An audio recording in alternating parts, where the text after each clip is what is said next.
Today's guest is Ben Bensaou. He's the author of Built to Innovate and the former Dean of INSEAD.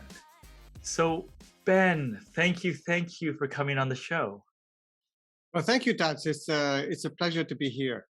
Yeah, so I really enjoyed your book, Built to Innovate. I thought it was Thank very you. well laid out and easy to understand.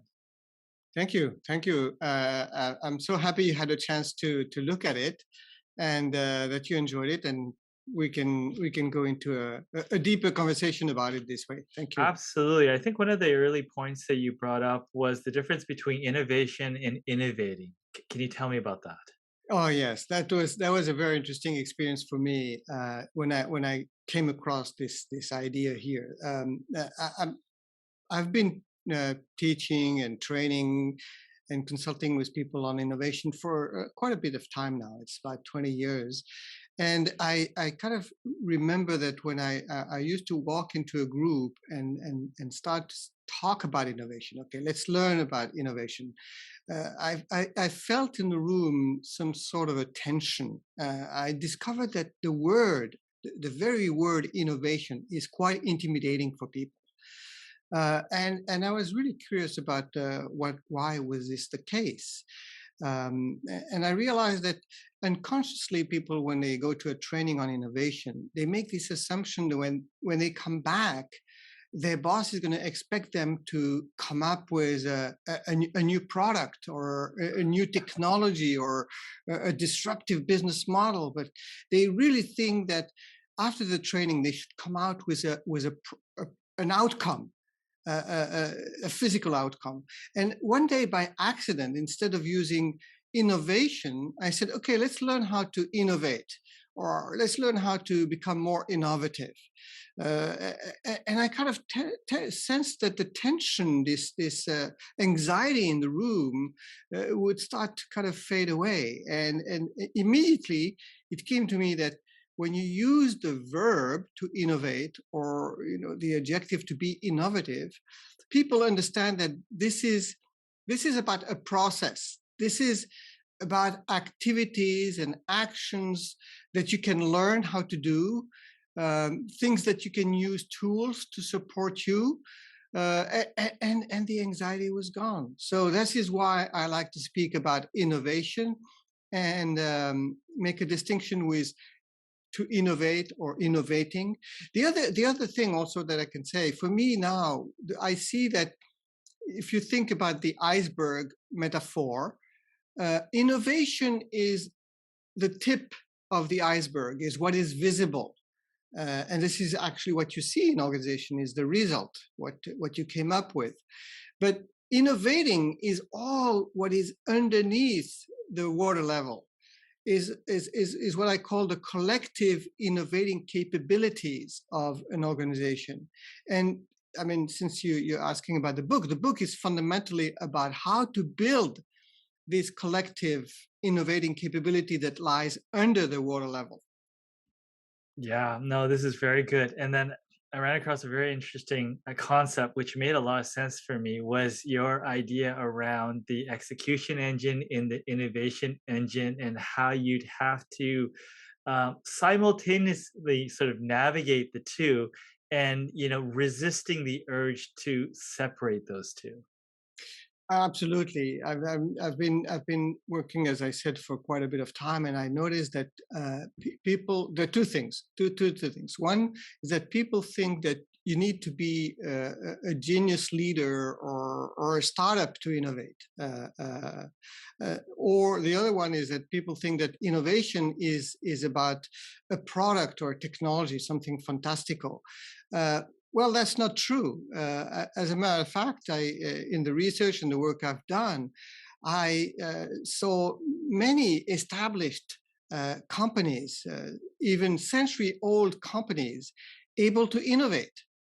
And how do they do this? They're not looking for industry-changing big effects, but for small, important changes in unexpected places. And how do they do this? They do this with continuous innovation. systematic innovation of all kinds, and driven by everyone in the organization. So what I'm talking about is really creating on top of your execution engine, which a lot of firms have already established, and that's the dominant activity in any kind of business activity, is the execution. But that you should kind of formally create an innovating engine. This is a place within the organization that is really concrete, formally organized, and fully legitimized, where when people can switch from the execution mind to the innovating mind, and this is where everyone can innovate, not only your new product development people or your R&D or your scientists, but everyone in the organization. You can innovate in everything you do. It's not only about your products and technology, but it can be in your services, your processes, and even your internal functions. And also innovating becomes a habit. And this is really fundamental. So anybody in the organization can switch between execution activity, which usually takes 95% of people's time, but everybody has a space and a place and a time where they can engage into innovating activities. This is about legitimizing this time, making it formal, and that innovating is everybody's job. Yeah, and I saw a chart on there that kind of showed like the characteristics of the execution engine and the innovation engine. I thought was fascinating. What are some key differences? Like I think on that chart, what are ones that sort of contrast each other quite heavily?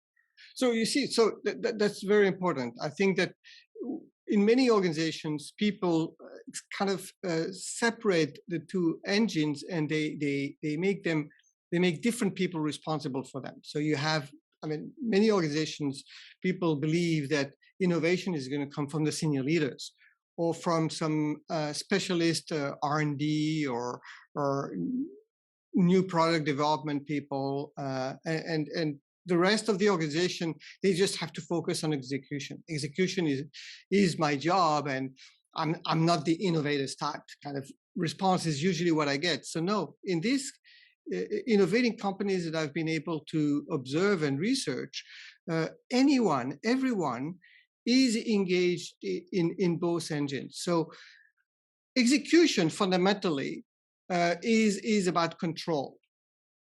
Is about execution. The execution engine is about executing today's strategy. So it is about control. It's not surprised that many execution engines are hierarchical,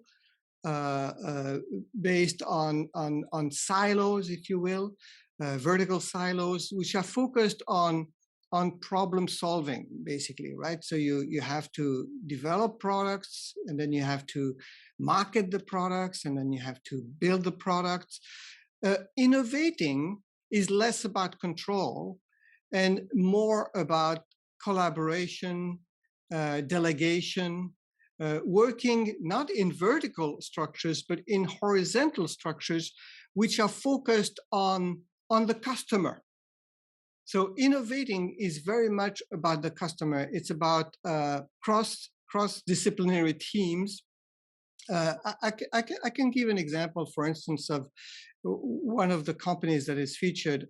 It's a Turkish company called Korsa. They're a supplier. They manufacture fabric that is used to reinforce tires.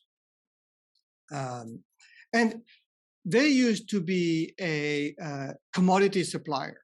This is something that is, the technology is quite well known, the product is quite well known, and they used to be just one of many suppliers competing solely on price for this. And so, I can explain later if needed.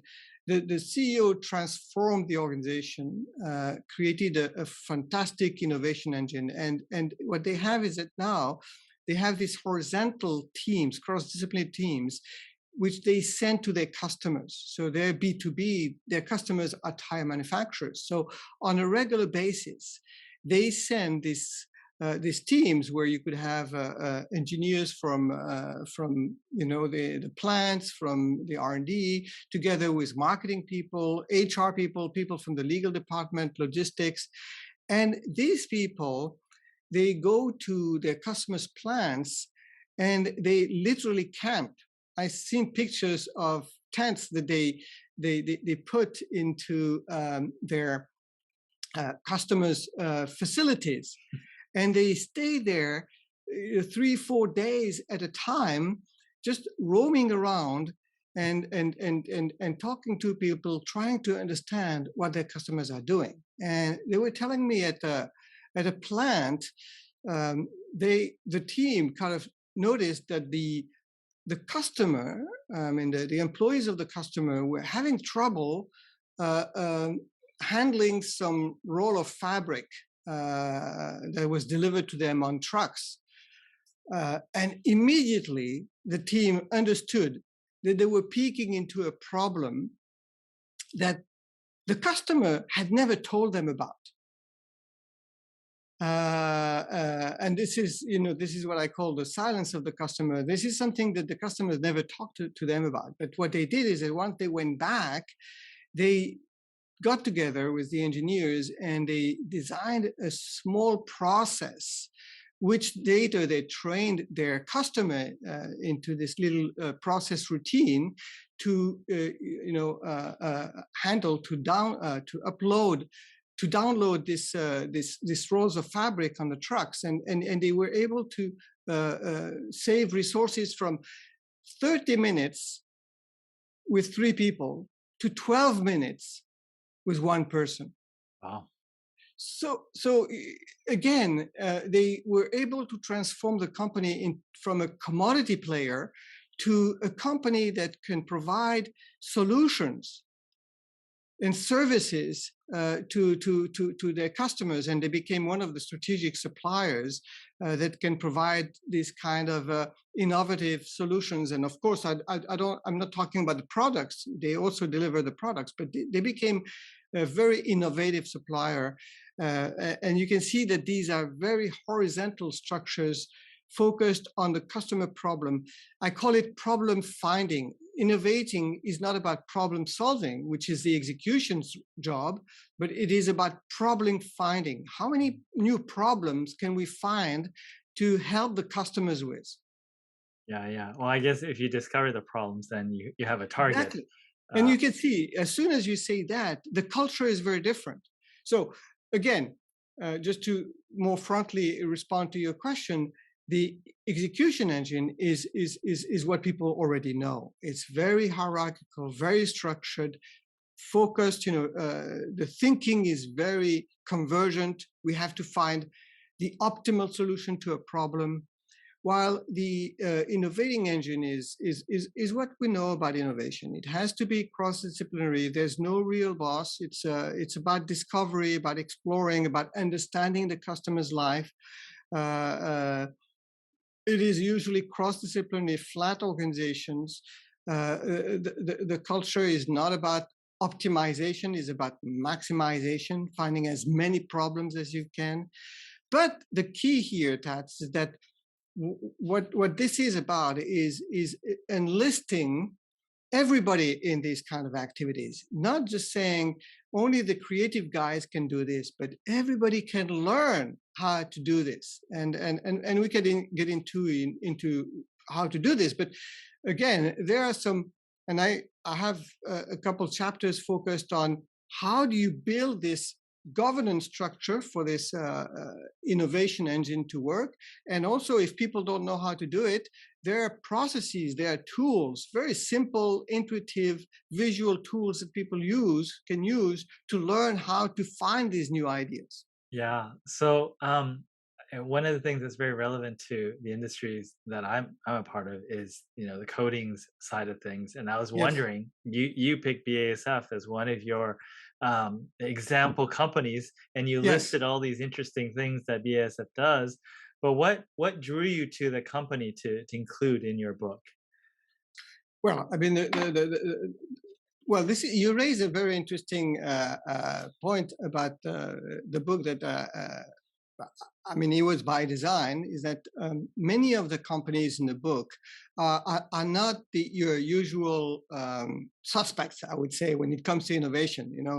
Of course, I talk about in passing about Netflix and the tech companies and the entertainment companies. I mean, Marvel is a big case in the book, but the book is really focused on established companies in industries and sectors not necessarily known for innovation. So I was telling you about the tire industry. I have cases on the concrete industry with Ecosem, chemical, medical, the insurance industry. So BASF for me was a very interesting case, and Bayer, the pharmaceutical company, because these are companies that are typically known. I mean, established companies known for their R&D achievements, but they were able to enlist the innovating capabilities of everyone in the organization, and this is what the book is about. It's about everyone contributing to innovation. And I mean, there are a couple interesting examples about BASF, which is that when you were talking about the difference between execution and innovation engine, what they have been able to do is to close the gap. I mean, there are two important gaps that you need to close when you want to create an innovating organization, is to close the gap between your would-be innovators, people who would come up with ideas, and the people who are the professional innovators. So it's basically closing the gap between your marketing and salespeople and your engineers, R&D people, who are very often in very different cultures and very tight silos, if you will. And the second gap you need to close is the one between your own organization and the customer. And there's I don't know which one I could start with, but there's this. Well, maybe I'll talk about the Basotect example for BASF. And I'm going to give you the example, but if you allow me, I'll explain why it was revolutionary for BASF and why it happened. But this is an interesting example where, as a matter of fact, BASF deals a lot with this foam called Basotect, which is used to, I mean, maybe you're already very familiar with it in your industry, which is used to insulate against noise and heat in constructions. So there was this salesperson who was working with it happened to be a Japanese construction company, and so they were working on a project and demonstrating what Basotect could do, and there was an accident, and somebody spilled a cup of coffee on the table, and it spilled over the blueprints that were on the table, and everybody panicked, and the salesperson just instinctively took a piece of the foam that was sitting on the table and tried to wipe out the coffee on the table. And of course, it took all the coffee off the table, but at the same time, he kind of noticed that it also erased the ink on the blueprints. And that was kind of a very surprising, one of those serendipitous moments. But the important thing is that once he noticed that, he didn't kind of, go back and forget about it and continue on his project. He understood he had experienced a feature of the product, the foam, that people didn't necessarily know about it. So what he did is that he proactively went to the scientist and tried to explain to them what he saw and whether there could be something interesting for them. And this is how then, the R&D department started to kind of work on, this feature of Basotec that nobody knew about, and then they started to look for what could be done with it. And then after 2 years, they started to work with P&G, and it became a new product line for P&G that actually I checked later in my kitchen. Lots of households have, and it's called Magic Eraser that people use, for dishwashers and all that. But so this is a multi-million business for P&G even today, and they have different forms of this magic eraser. But what is really interesting, and it was a turning point for BASF, is why would the salesperson proactively go and talk to the R&D? This is not the way that R&D works. Usually R&D, they work on a product and then try to push it to the sales to sell it.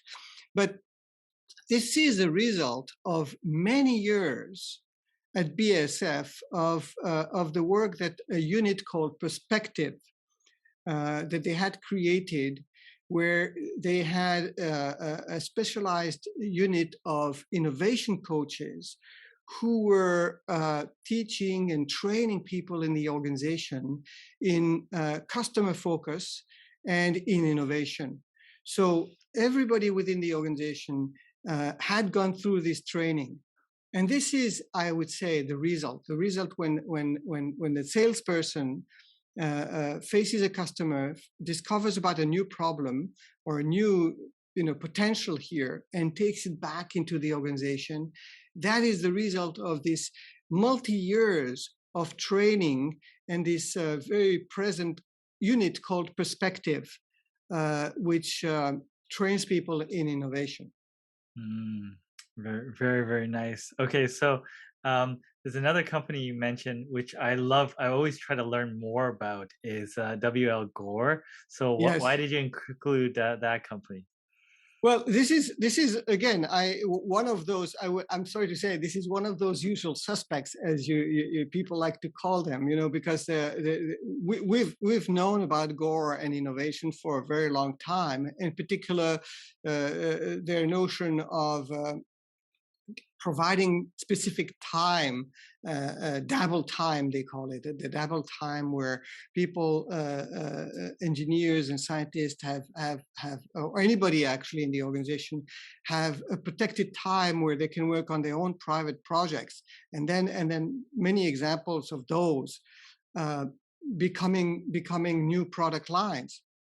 But there was an interesting twist that for me was quite revealing, beyond the fact that innovating was set in the value and the mission of the company, which is something very important, by the way.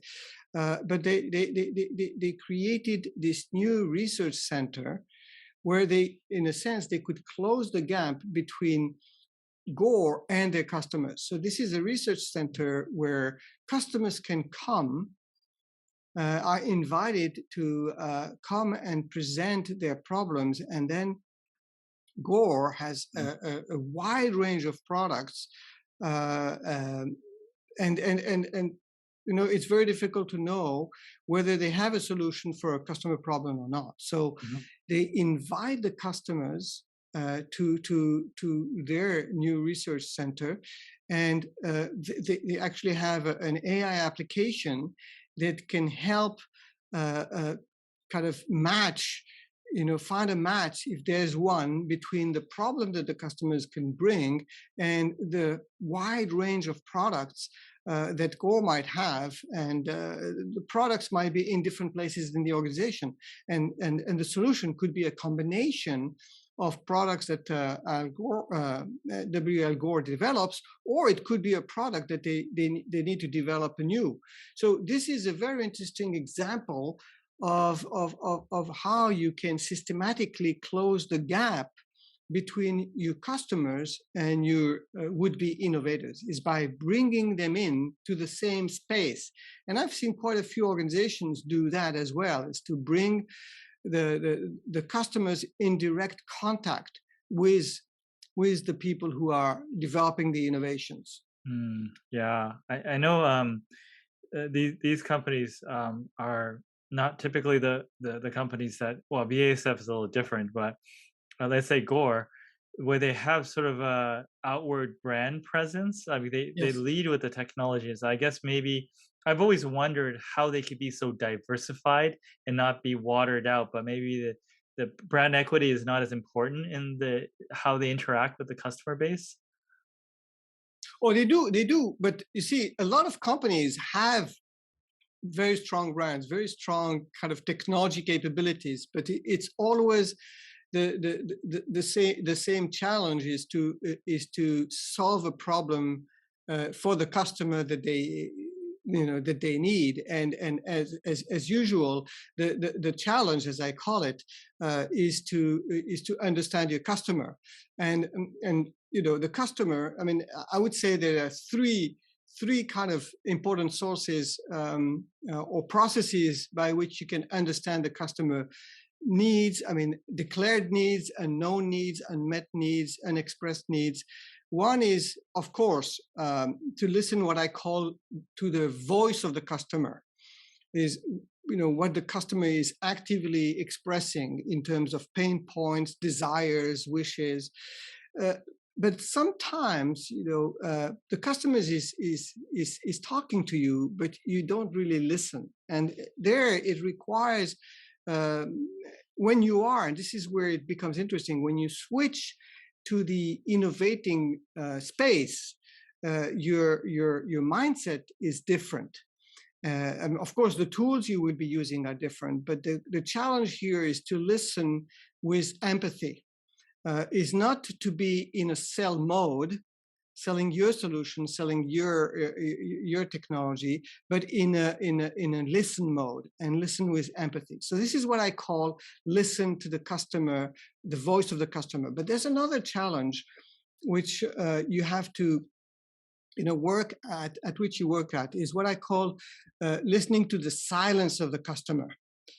The things that the customer doesn't tell you, and they don't tell you either because they don't know about that need or that problem, or sometimes they might know about it, but they won't tell you because they don't think it's for you to solve that problem. It's not your business. And you can imagine that for Gore, with all the range of technologies and brands and products they have, there might be problems that they didn't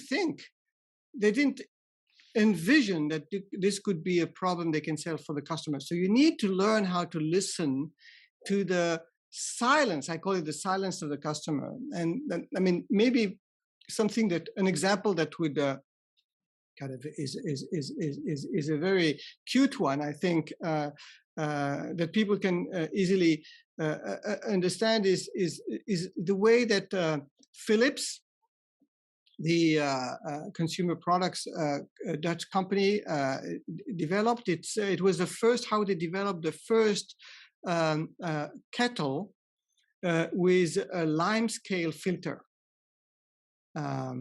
So this was a project where a new product team at Philips was trying to re-energize the market, the UK market for kettles. So some members of the team were sent to literally live with some of the customers. So they stayed with some British families for a few days, and immediately some of them realized about a problem, the problem of the lime scale. They noticed that when people were trying to pour the water in the cup to prepare for tea, there was this little coat of calcium that was kind of floating on top of the water. And again, this is a problem they discovered that the customers knew about. I mean, the proof was that people were spending quite a bit of time trying to scoop the lime scale with their spoons. And so it didn't take a long time for engineers at Philips to design a little limescale filter. You can find it at the mouth of most kettles today, by the way. But this is interesting because this is a problem that many customers knew about, but they wouldn't complain to the kettle manufacturer about it. They would go to the water authorities.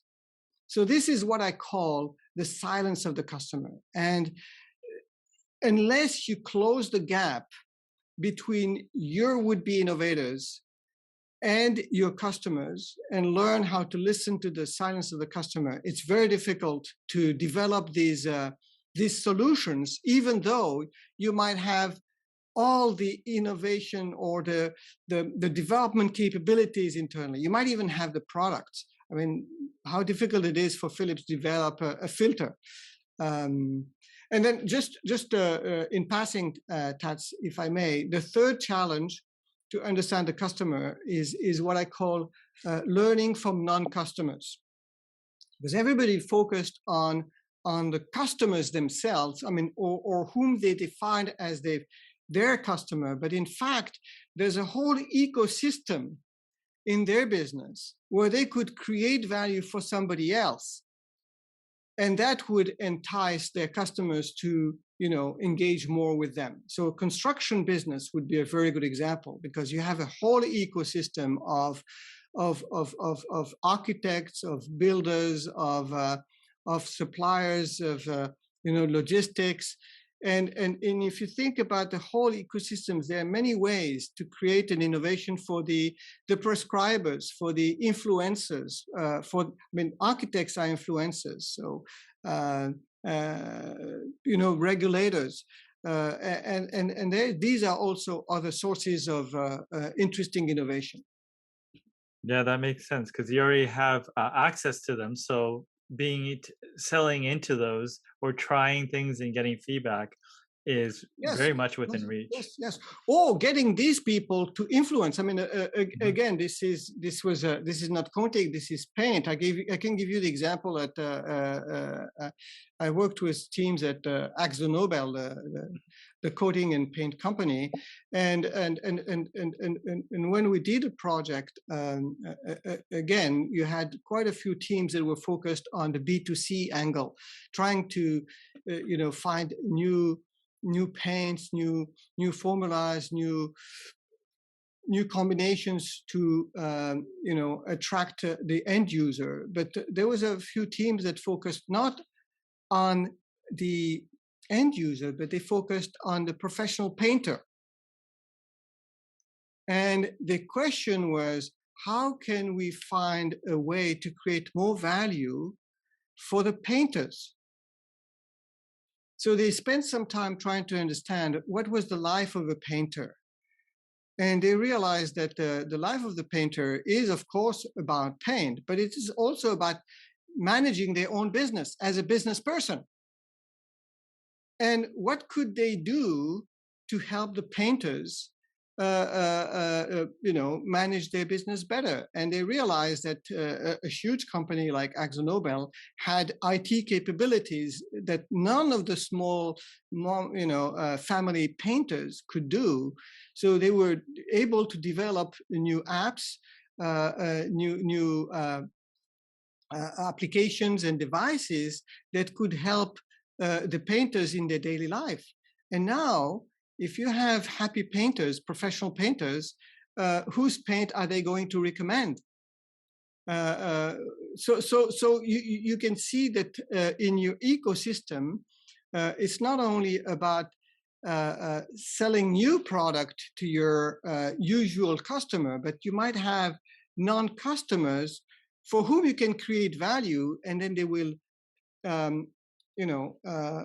prescribe your product, or you could actually get them to become customers of your product. And regulators also some people in the ecosystem very often people can forget about.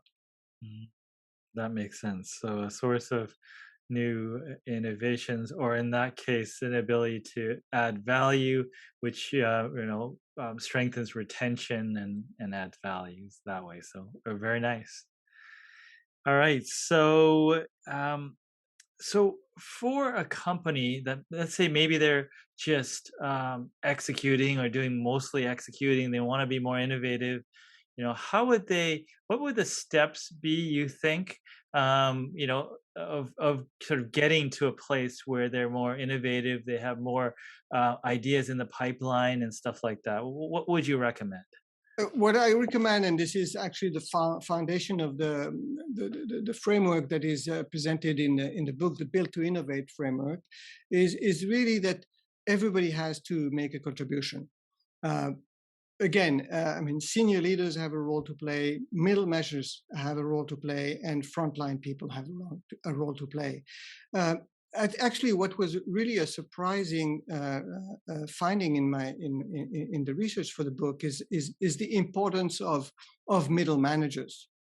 I found that middle managers were very often the forgotten heroes of innovation. It's quite interesting because senior leaders, they're dealing with a very volatile and predictable, changing competitive environment. So for them, innovation is an imperative. Frontline people, they're dealing and they're meeting customers on a daily basis. They see the problems, the dissatisfaction, the pain points, and innovation for them is a no-brainer. And they actually have a lot of ideas. I found that frontline people are full of ideas. The problem is that they don't think that their ideas are wanted, or when they submit their ideas, nothing happens. So the ones that are in the middle managers, they are the ones who are shielded from this external pressure, direct pressure for innovation, and on top of it, they are the ones who are made responsible for execution. So they need support. They need to understand about innovation. So again, a nice way to explain what people can do is maybe to talk about a specific example. I mean, I mentioned about it earlier, this company Bayer, the global pharmaceutical and life sciences company based in Germany. So this is, again, just like BASF, this is a company that has a long history of R&D and scientific achievements with new products launched in the market. And they started in 2014. In 2014, they started to create from scratch an innovating engine to leverage the capabilities of the more than 100,000 employees they have in the company. So how did they do this? First, they made the whole board responsible for innovation. The whole board was responsible for innovation. Then they selected 80 senior managers from across the business units, all business units, and global functions. And these 80 senior managers were supporting the board as innovation ambassadors. And then these ambassadors, what they would do, they would spend their time with middle managers. Most of their time, they spent it with middle managers, explaining, advocating, sponsoring, training middle managers innovation. And then they did something really fantastic. They created a support structure for the middle managers. They trained and certified 1,000 innovation coaches, which were activated all across the organization. Mm-hmm. Remember, middle managers, they're responsible for execution. They don't know much about innovation. They cannot train their people. They don't have the time for that. They don't have the resources. So this central capability, which they can call upon anytime an individual in their team or a team has an idea that they want to push on, they can rely on this central capability of innovation coaches. And then that's for the frontline people, they created something called We Solve. We Solve is a digital platform where any employee at Bayer can post information about a problem they're struggling with internally or with an external customer. Now, what is interesting is about how WeSolve works. More than 40,000 people have already enlisted and participated in this platform, WeSolve. I visited the platform once, and they showed me that at any given time, they have about 200 challenges posted on the platform, and people from around the world, chipping in ideas. But the statistic that really surprised me the most is when they showed me that two-thirds of the ideas that were proposed as solutions for these challenges, two-thirds of these ideas were coming from a unit or a function different from where the challenge originated. And that shows you that, they are really leveraging the capabilities from across the whole organization. So you could see this is a very systematic way to have senior level people, middle level managers, and frontline people participate and contribute to this, what I call the innovating engine. So this is a very systematic approach. This is a very concrete structure where they have the executive committee, they have the army of innovation coaches and trainers. They have the frontline people, and at the frontline, they have what they call local coordinators. So when somebody comes up with an idea, which can go into WeSolve, but it can go to a local coordinator, and the local coordinator will channel and we know these ideas to one of the innovation committees. So this is a very well-structured, concrete, innovating engine sitting next to the execution engine and working in parallel with everybody participating in both. Very nice. I like it. Great. Definitely, applicable. I mean, if some of the companies I deal with may not have, 80 managers to train or whatnot, or tons of coaches, but you can get one coach or 5 coaches. Absolutely, right? absolutely. So you could just sort of modify the numbers that way. I think when people ask me what can people do, and I kind of it's like what kind of action item you have, independent of the size you have. I would say that for the senior leaders is very simple. Is number one, try to make sure that you put innovation at the center of your strategy, and give permission to people to innovate. People underestimate this. If you don't give permission to people to innovate, guess what? They won't. They might have a lot of ideas, but they won't bring them about, or they won't kind of act upon them. For middle managers, the most important thing is really to create the space and the time for people to innovate and to give them support, to give them a little bit of training. And the training, you see, it's not that much. It's very simple, intuitive things. It's really about focusing on the customers, I would say. But for the middle managers, it's really about protecting the space, but also protecting people politically. People. It's incredible how many ideas people at the front line have. So just to create that time, that space, give them a little bit resources, support, training is a lot. And then for the frontline people, as I said earlier, it's really to make sure that when they are engaging with a customer, they can create a little time, a little space where they switch their mind from execution to innovating and listen to the customer with empathy. Go beyond listening to, solving a problem for them, but listen to what other problems they might have.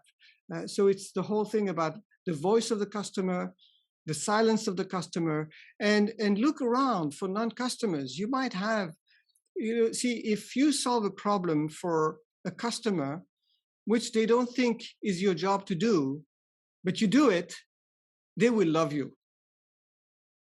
So I would say there's action items for everybody in the company, independent of the size. Very, very nice. Is there, you covered a lot. Is there anything that you wanted to share that I didn't ask you about? Oh, I mean, there's a lot, there's a lot there. But since since I'm in Japan, I will tell you about one experience I had which really changed my teaching in innovation. I learned it from a Japanese manager. Uh, uh, well, when it's quite simple but powerful. When people come to him as a manager, middle manager, when people used to come to him with a new idea, he got into the habit of saying thank you, systematically say thank you, whatever the idea. And then he would ask two questions as a follow-up. But I was really intrigued by the thank you, and he explained it to me. And this is quite revealing, is that he understood that when people are operating in the execution engine, when the executing their job, they know that the job is structured. There's a procedure. Very often there are even KPIs. I mean, what they do is observable. Their boss can observe it, right? So they know that when they're executing, they're being observed, and the boss knows if they're doing their job correctly or not. But when you are innovating, this is not observable. There's no way your boss will know whether you have an idea or not. So this Japanese manager understood that when people had an idea, bringing it to him, they would be taking a risk, because the boss would never know if they had the idea. But if they express the idea, they could it could be a bad idea. They could take a risk in front of the team, so they wouldn't do it. So he understood that when people came to see him with an idea, they were taking a risk. So when they were doing it, they were effectively giving him a gift. And he understood that he told me, when people give me a gift, I say thank you. So he created this, and I'm just explaining how middle managers with simple things can change the culture of a team. So he started to say thank you all the time when people came to his office or in a meeting and throwing ideas. He says, thank you for the idea. And then when people were explaining the idea, instead of pushing them with frameworks and all that, he would ask only two questions systematically in the same order. The first question, he would say, well, this is thank you for the idea. This is an interesting idea, but can you explain to me why would the customer like this?